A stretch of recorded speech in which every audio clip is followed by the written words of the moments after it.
Saudações do crente docente. Está no ar o CDcast, o podcast da sua lição bíblica. Eu sou o professor Edivelton Nunes e estamos estudando a revista Lições da Palavra de Deus, da editora Central Gospel, sobre o tema Família Cristã, Proteção, Parceria e Amor. E hoje teremos a aula da lição de número 11, que tem por título Os Dramas Humanos e a Graça Divina. Gostaria de pedir a você que nos acompanha neste momento, que divulgue o trabalho realizado pelo crente docente. Para isso, se inscreva no nosso canal, deixe o seu like e acione o sininho para ficar por dentro de todas as nossas novidades. Agradeço a Deus pela oportunidade, aos meus líderes e a todos os organizadores por este convite. A família, como instituição divina, como a célula máter da sociedade, como local onde crescemos e nos desenvolvemos, é o lugar onde podemos ser quem somos, onde podemos assumir nossas qualidades, nossos defeitos, amar e ser amados, onde podemos passar pelas dificuldades, pelos dramas da vida e também onde podemos superá-los. A lição de hoje está embasada num drama de uma família comum que viveu lá na época dos juízes na terra de Israel, um pouco antes da instituição da monarquia. Eu vou parafrasear a história de 1 Samuel, capítulo 1, para trazer uma visão geral e depois discutiremos cada detalhe. O chefe da família se chamava Eucana, descendente dos levitas, mais especificamente dos coatitas, que eram os responsáveis por cuidar da Arca da Aliança.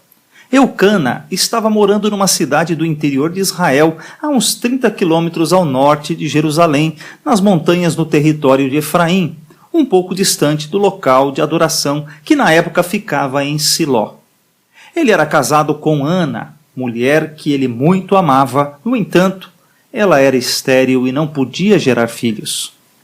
Embora não fosse o ideal de Deus, a lei e os costumes da época permitiam que, em casos de esterilidade, que o homem tivesse uma segunda esposa para garantir a sua descendência. Foi neste cenário que Eucana casou-se com Penina, e dela teve vários filhos. Ana era a preferida de Eucana, porém sua esterilidade era um símbolo de vergonha, de maldição, porque Deus a impediu de gerar. Somando-se a esterilidade e todo o sentimento de frustração, ainda precisavam conviver com as provocações de sua rival, Penina, que a irritava constantemente. Eucana era um homem temente a Deus. Todos os anos ele reunia a família toda e viajava para Siló para sacrificar e adorar a Deus. Durante a adoração e a oferta dos sacrifícios de animais, uma parte da oferta era dividida com os ofertantes. Para simplificar, imagine um grande churrasco em família, ou um churrasco na igreja, uma confraternização para a glória de Deus. No meio dessa refeição estão Eucana, Penina e seus filhos, e também Ana. Durante o banquete, Eucana separa a parte mais nobre, a porção dobrada, e entrega para Ana, a quem ele mais ama. No entanto, Penina não deixa de humilhá-la, provocar e irritar, pelo fato de que ela é mãe e Ana não pode dar filhos a Eucana. Esta cena não é um fato isolado na vida de Ana. Ele se repete todos os anos, inclusive no templo em Siló. É nesse cenário que Ana não consegue comer. Seu rosto não consegue esconder a sua tristeza e o choro toma conta de sua vida. Então, ela dirige-se a um local reservado no templo, onde derrama sua alma na presença de Deus em oração. Sua angústia é tão grande que as lágrimas caem, seus lábios se movimentam, mas sem palavras. O sumo sacerdote Eli, o líder religioso da época, observa a cena de longe e não consegue compreender aquela situação. Se dirige até a Ana e a repreende por achar que ela estava bêbada. Ana explica que não estava bêbada, mas que está angustiada, que está derramando a sua alma perante Deus, pedindo uma solução para o seu problema. Ana pede a Deus um filho, um presente de Deus, e então faz um voto de que se Deus lhe der esse presente, ela o dedicará e o entregará a Deus para que seja instrumento divino para a nação de Israel. O sumo sacerdote Eli a abençoa e lhe diz que Deus vai conceder o que ela pediu. Ana então levanta-se da oração, crendo que Deus respondeu sua oração, volta para a festa, para aquele churrasco, e então se alimenta. Já com o rosto totalmente mudado, seu ânimo e sua fé foram fortalecidos. Eucana e sua família voltam para casa, lá em Ramá. Ana fica grávida e nasce um menino chamado Samuel. Depois de desmamado, ele é entregue ao sumo sacerdote para servir a Deus por toda a sua vida. Agora, vamos discutir os principais detalhes desta história, iniciando por seus personagens. Primeiro, Eucana, ou Elcaná em hebraico, que significa Deus possuiu ou Deus criou. Ele é o pai, ele é o patriarca, ele é o chefe da família. Segunda personagem é Ana, ou Haná em hebraico, que significa graciosa, ser graciosa, mostrar misericórdia, ou também significa graça. A terceira personagem é Penina, ou Penina, que significa pérola ou prolífica, ou seja, aquela cuja prole é abundante, de prole numerosa, fecunda. É o que diz muito respeito ao seu papel nesta história. Depois, vamos analisar Eli, que é o sacerdote, cujo nome significa ascensão. Neste estudo, vamos desconsiderar os filhos de Eli, Ofni e Finéias, e daremos uma atenção especial a Samuel, ou Shmuel em hebraico, que significa Deus ouviu, ou seu nome é El. Há dois significados justamente porque os estudiosos se dividem.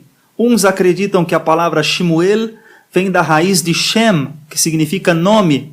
Para estes, o significado de Samuel é seu nome é Deus, seu nome é El. Para aqueles que acreditam que a palavra Shmuel vem da raiz de Shema, então ele significa Deus ouviu, o que é mais provável pelo contexto deste estudo. Os judeus usam muito esta palavra Shema, principalmente em referência ao texto de Deuteronômio capítulo 6, versículo 4. Shema Israel Adonai Eloheinu Adonai Echad. Ouve Israel, o Senhor nosso Deus é o único Senhor.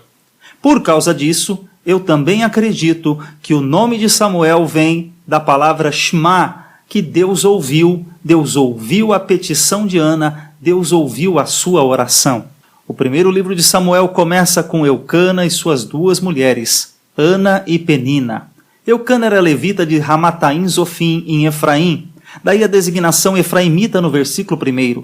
Mas de acordo com o texto de 1 Crônicas, capítulo 6, versículos 22 a 28, ele era levita dos coatitas, encarregados da Arca da Aliança, encarregados também da portaria. Como todo registro histórico fiel, a Bíblia relata a prática da poligamia, mas em nenhum momento ela aprova. A exemplo de Lia e Raquel, uma esposa era fértil e a outra era estéril. Aqui havia rivalidade no lar, pois apesar de Ana não ter filhos, seu marido a amava. De ano em ano, a família ia a Siló para celebrar as festas do Senhor. E Ana recebia uma porção dupla do sacrifício pacífico, o que está registrado nos versículos 3 a 5. Essa predileção fazia Penina provocá-la ainda mais para irritar. Cada vez mais magoada e desesperada com o amor da cidade de Penina, Ana apresentou o seu problema ao Senhor no templo. Dessa história, descobrimos que há segredos ocultos dentro de casa. Ana tinha um segredo, um silêncio, uma dor, uma frustração de não poder ser mãe. Nas famílias atuais podem existir muitos problemas silenciosos que não são de conhecimento dos membros da família. Quantas pessoas sofrem caladas? Mas esta lição nos encoraja a revelar os nossos segredos ao nosso Deus, que tudo pode resolver. Em 1 Samuel capítulo 1, versículo 8, o marido pergunta: Ana, por que choras? E por que não comes? E por que está mal teu coração? Nem sempre as nossas necessidades serão compreendidas dentro de casa. Eucana não foi capaz de entender toda a dor e sofrimento de Ana. Será que hoje nós somos capazes de entender os sentimentos e as dores dos nossos familiares? Será que nós estamos dando a devida atenção à nossa família? David O. Mackey disse: Nenhum sucesso na vida compensa o fracasso no lar. Jesus disse em Marcos 8,36, que adianta o homem ganhar o mundo inteiro e perder a sua vida? O missionário Melvin Edward Huber disse, não quero ser como Noé, que ganhou a família e perdeu o mundo, nem como Davi, que ganhou o mundo e perdeu a família. Eu quero e acredito que com minha família eu posso ganhar o mundo para Cristo. Precisamos pedir a graça de Deus para conseguir acessar o coração daqueles que nos são queridos. Por exemplo, marido, esposa, filho, filhas. Por que choras? Às vezes, achamos que a pessoa ao nosso lado não tem razão para chorar. Essa foi a reação de Eucana. Ele perguntou, não sou melhor do que 10 filhos? Além de não entender a dor da sua esposa, ele ainda minimizou o problema. Foi realizada uma pesquisa recente para descobrir as 20 atitudes mais esperadas pelas mulheres por parte dos seus maridos. E repare, o resultado foi surpreendente. Eu vou compartilhar com vocês aqui. Primeiro elas disseram, gostaria que meu marido demonstrasse seu amor, em primeiro lugar, ouvindo-me. Esse é o desejo delas, elas querem ser ouvidas. Segundo lugar, levando meus probleminhas a sério. Terceiro lugar, mantendo uma conversa mais aberta comigo. Em quarto lugar, prestando mais atenção em mim, não apenas quando quer sexo. Em quinto lugar, dizendo obrigado pelas coisas que faço. Em sexto lugar, estando interessado em minha vida, ao menos agindo dessa forma. Em sétimo lugar, demonstrando afeição quando outras pessoas estão por perto. Em oitavo lugar, compartilhando seus objetivos e valores comigo, falando sobre seus negócios. Em nono lugar, lembrando de mim com pequenos presentes ou apenas planejando uma saída de vez em quando. Em décimo, saindo comigo sem as crianças, talvez apenas para uma caminhada. 11º, incluindo-me em seus planos. 12º, tentando me compreender. 13º, envolvendo-se nas coisas que gosto de fazer. 14º, apenas me abraçando e conversando comigo. 15º, sendo gentil, usando palavras doces e educadas. 16º, ajudando a disciplinar os filhos. 17º, dizendo pequenas palavras de carinho, elogio e apreço. 18º, aceitando-me como sou. 19º, passando mais tempo com a família. E 20º, fazendo-me sentir mulher. Precisamos fazer como Ana. Expor o nosso problema, dar nome para a nossa dor. Em 1 Samuel capítulo 1, versículo 15, ela disse para Eli, sou uma mulher angustiada. O salmista também se expressou no Salmo 42, no versículo 5. Por que estás abatido, a minha alma? Por que te perturbas dentro de mim? Em 1 Samuel capítulo 1, versículo 6 está escrito que o Senhor a tinha deixado estéril. Deus estava usando a adversidade de Ana para orquestrar o livramento de Israel de uma era terrível da época dos juízes. Podemos não entender como Deus usa nossas mais amargas provações para levar outros à salvação. Mas conhecemos o nosso Deus e sabemos, através da sua palavra, que todas as coisas cooperam para o bem daqueles que amam a Deus, conforme está em Romanos 8, versículo 28. De modo que podemos confiar no propósito dele para a nossa vida. Um grande exemplo da história da igreja é a triste experiência de Mônica, mãe do maior teólogo da igreja, Agostinho de Hipona. Como cristã dedicada, Mônica estava angustiada pelo desprezo que seu filho sentia pelo evangelho e ainda mais pela vida sexualmente devassa que ele levava. Noite após noite, ela suplicava ao Senhor por Agostinho. Uma noite foi extremamente dolorosa, pois pela manhã seu filho planejava embarcar num navio para Roma, onde era de se esperar que um jovem mergulhasse profundamente no pecado. Ela orou a noite inteira e quando se levantou pela manhã, descobriu que seu filho já havia partido. Chorou amargamente diante do Senhor. Mas mal sabia ela que lá na Itália seu filho ficaria sob a influência do notável pregador Ambrósio de Milão e que durante a sua permanência na cidade ele se converteria à fé em Jesus. Além disso, a própria impiedade que causava tanta dor a essa mãe deu a Agostinho uma penetrante apreciação da graça de Deus na salvação. Seu ensino de salvação somente pela graça influenciou muitas gerações de cristãos. Inclusive, influenciou diretamente os homens que foram usados para liderar a reforma protestante. Repare o que está escrito em Romanos 5, versículo 20, onde abundou o pecado, superabundou a graça. A causa final para a esperança de Ana estava no Senhor e na realidade de que ela não tinha de fato desistido da fé nele. O amor de Eucana por Ana era grande, mas havia um amor muito maior que o dele, e um consolador que podia fazer o que ele não podia fazer. Alguém que podia atender à súplica de Ana e conceder o pedido do seu coração. Talvez ela se lembrasse de como Deus muitas vezes havia concedido filhos especiais por meio de piedosas mulheres estéreis.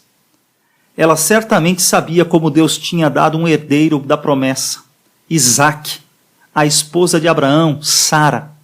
Embora ela fosse não apenas estéril, mas também já tivesse passado da idade de ter filhos, ela também sabia como Isaque havia orado pela sua esposa estéril, Rebeca, e ela deu à luz a 2 meninos gêmeos, entre eles Jacó e Esaú. A esposa de Jacó também sofria por não ter filhos.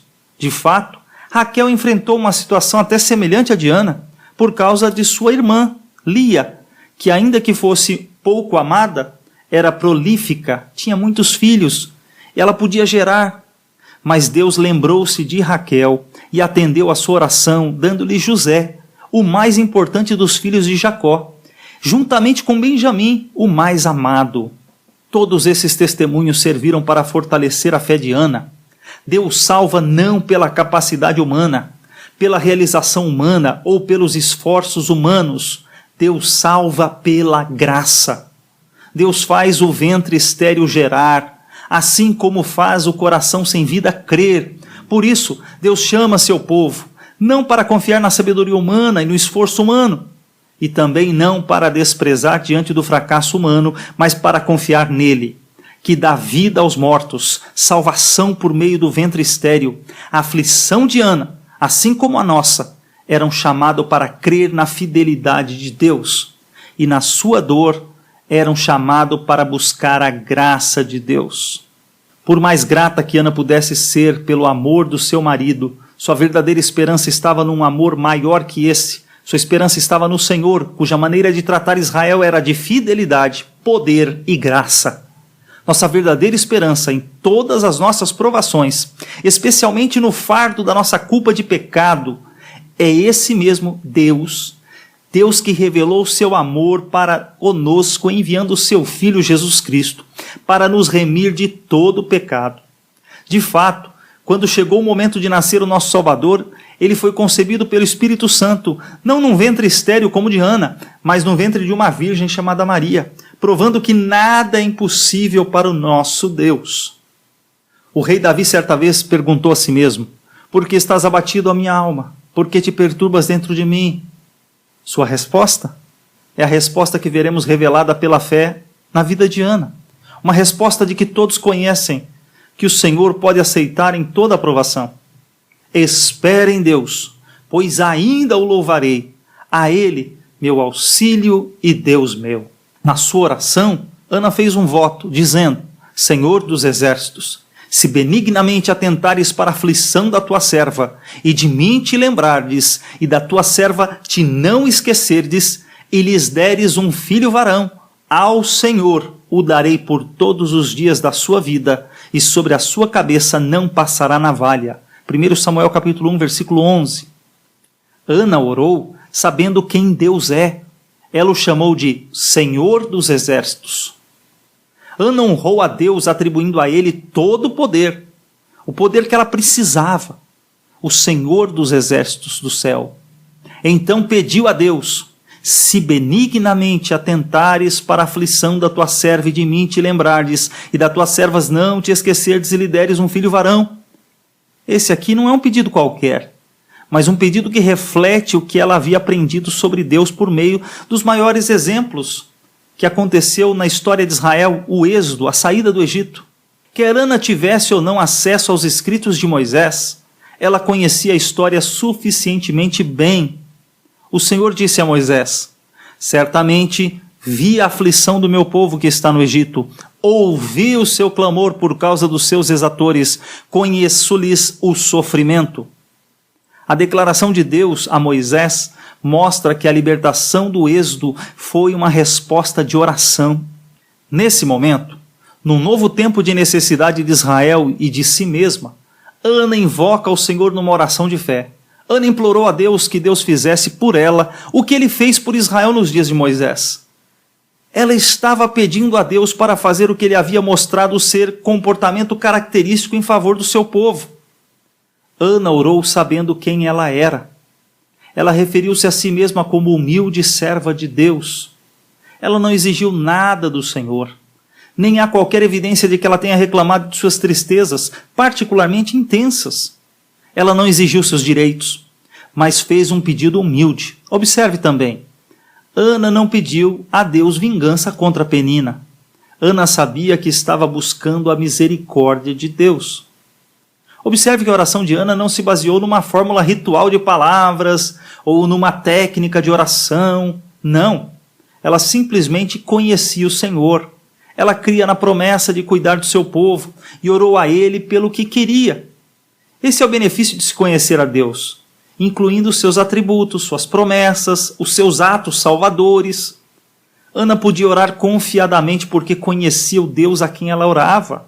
Outra razão pela qual Ana orou com tal confiança foi que ela sabia que seus motivos também eram certos. Tiago nos repreende não somente por não pedirmos em oração, mas também por termos motivos errados na oração. Pedis e não recebeis, porque pedis mal, para esbanjardes em vossos prazeres ou deleites. Tiago 4, versículo 3. Com isso em mente, Ana orou tendo em vista a vontade de Deus. Vemos isso especialmente no voto, que tem um papel importante na oração de Ana. Olha como ela orou. Senhor dos exércitos, se benignamente atentardes para a aflição da tua serva, e de mim te lembrardes, e da tua serva te não esqueceres, e lhe deres um filho varão, ao Senhor o darei por todos os dias da sua vida, e sobre a sua cabeça não passará navalha. Ana aqui está refletindo sobre o Nazireu. Ela tinha na sua memória Sansão. Provavelmente ela nasceu numa época que ouviu muito falar de Sansão. E aqui ela está orando para que seu filho, Nazireu, Nazir significa consagrado, dedicado ao Senhor, que o seu filho que ela recebesse, ele seria dedicado ao Senhor. Ele seria apresentado ao Senhor, ele seria um instrumento de bênção para a nação de Israel. Pense no sacrifício de Ana ao realizar esse voto.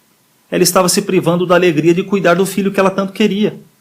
Ela estava se privando da posição que ela teria na sociedade. A sua oração de forma alguma era uma barganha, uma forma de troca com Deus. Em vez disso, o que ela queria era ter um filho para oferecê-lo ao Senhor. Ela queria desempenhar um papel nesse plano de salvação. Ela era uma mulher zelosa. Gerar um filho que seria um nazireu, um homem consagrado. Por toda a sua vida ele serviria sinceramente ao Senhor. João Crisóstomo comenta, ela não havia recebido o filho e já estava formando um profeta. Nisso, Ana é um exemplo para os pais cristãos, pois nosso principal desejo para os nossos filhos deve ser de que eles sejam totalmente comprometidos com o Senhor e úteis no seu reino. O sumo sacerdote de Israel, assentado na sua cadeira, observou Ana enquanto ela orava. Era de se esperar que Eli, o homem que estava na mais alta posição espiritual da nação, fosse ele então o protetor, o homem que abriria o caminho da graça, que levaria as pessoas a Deus. Mas olha que coisa interessante. Enquanto isso, é uma humilde esposa de um levita do interior, uma pessoa que é tratada pelas outras como amaldiçoada por Deus por causa da sua esterilidade. Uma mulher social e religiosamente tão fragilizada quanto se podia imaginar naquela época. É aquela cujo coração está mais próximo de Deus. É Ana e não o sumo sacerdote, a figura espiritual que realmente importa nessa hora de angústia. Isso está em harmonia com aquele princípio bíblico que está em 1 Pedro 5,5. Deus resiste aos soberbos, contudo, aos humildes concede a sua graça. Eli revelou sua falta de discernimento espiritual na sua repreensão a Ana. Ele viu seus lábios se movendo, mas não ouviu som sendo produzido, pois Ana só no coração falava. Por isso Eli a teve por embriagada e até lhe disse: até quando estarás tu embriagada? Aparta-te de ti esse vinho. Talvez a reação de Eli tenha sido até condicionada por sórdidas experiências do passado lá no tabernáculo. Mas John Woodhouse certamente está correto ao reclamar: se Israel tinha um líder que não conseguia ver a diferença entre a oração sincera de uma mulher piedosa e um vagabundo embriagado, não é de se admirar que Israel tivesse uma crise de liderança. A experiência de Ana nos mostra duas coisas que acontecem quando o povo de Deus ora com fé. A primeira é que a oração nos transforma. Vemos isso na sua dramática mudança de comportamento. Ana começou a orar abalada, deprimida, porém quando se levantou da oração, ela se foi no seu caminho, comeu e o seu semblante já não era triste. Isso está no versículo 18. Se a oração pudesse apenas nos transformar, ela já seria muito valiosa. Mas a segunda coisa que aconteceu foi que Deus atendeu a oração de Ana. A oração não apenas nos transforma, mas também transforma as coisas. Deus muda a situação. Deus tem o prazer em agir em resposta às nossas orações. A linguagem do versículo 19 é digna de nota. Levantaram-se de madrugada e adoraram perante o Senhor, e voltaram e chegaram à sua casa a Ramá. Eucana coabitou com Ana, sua mulher, e lembrando-se dela, o Senhor. Veja, Ana não apenas creu que Deus atenderia a sua oração, mas ela agiu com base nessa crença, executando suas obrigações espirituais em adoração e também as suas obrigações conjugais. Isso não sugere que Deus anteriormente havia se esquecido de Ana, ou que tivesse estado ocupado demais percorrendo o universo para dar atenção às suas necessidades. Não, de forma alguma. Significa, em vez disso, que Deus atentou à sua oração e ordenou os acontecimentos para que agissem em bênção, em prol de Ana. O mesmo verbo é usado em Gênesis 8, versículo 1, quando depois do grande dilúvio, lembrou-se Deus de Noé. Isto é, Deus cumpriu sua promessa pactual e agiu para salvar Noé. Essa linguagem fala da fidelidade de Deus em ouvir as orações e suprir as necessidades do seu povo. Veja a conclusão de tudo isso. Samuel nasceu por volta do ano 1050 a.C. Diz Juízes capítulo 21, versículo 25. Naqueles dias não havia rei em Israel. Cada um fazia o que achava mais reto. Isso resume as condições da nação na época do nascimento de Samuel. Israel enfrentava uma crise de liderança que era acompanhada por uma crise espiritual.